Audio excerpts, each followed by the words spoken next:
Hi, and welcome to our 40th day of our 40 days through the Gospel of John.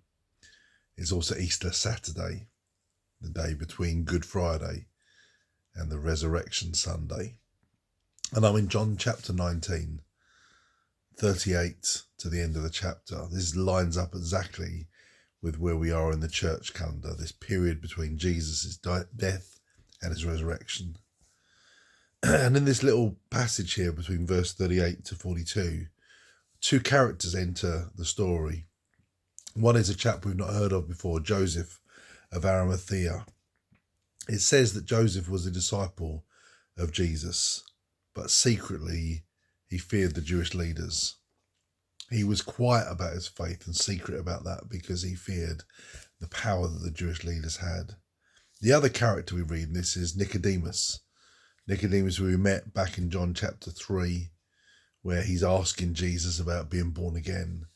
And we read later in the Gospel of John, Nicodemus arguing with the other religious leaders. It would appear that Nicodemus was listening to the teaching of Jesus, being changed by it, seeking to follow him, but was still in the midst of the religious leaders, probably hiding his faith as well, keeping it under the radar. You got Joseph and Nicodemus both trying to follow Jesus, but trying to make sure that nobody knows.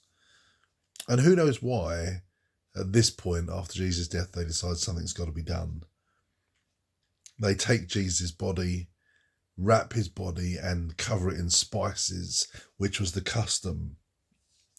But also, that was part of the purpose of preparing a body that wouldn't smell too awful, that had this pleasant aroma around it. And you kind of wonder, did they think Jesus was dead forever? Or did they think Jesus was going to come back? The using of perfume and spices would imply they thought he was dead. We don't know, doesn't tell us exactly, but that would be what it imply. But equally, they put him in a tomb that doesn't even belong to them.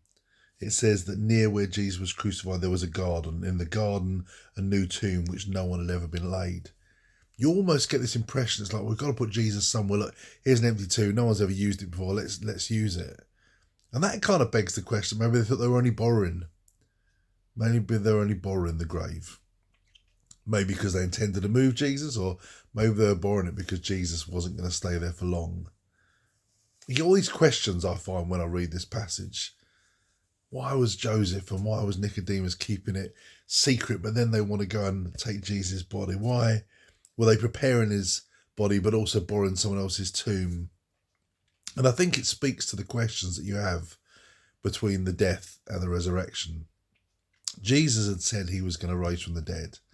But at this point in the story, it certainly doesn't look like it. It looks like he's dead. It looks like he's going to a grave. And we can live in that period between God's great promise and then we see tragedy hit and we're like, I'm not sure it's going to come true. And in that place, there's questions, wonderings, to-ins and fro-ins, because we don't know what to do. But the truth of this story and the truth of our story is it was Friday, but Sunday's coming. There was a death, but a resurrection's coming.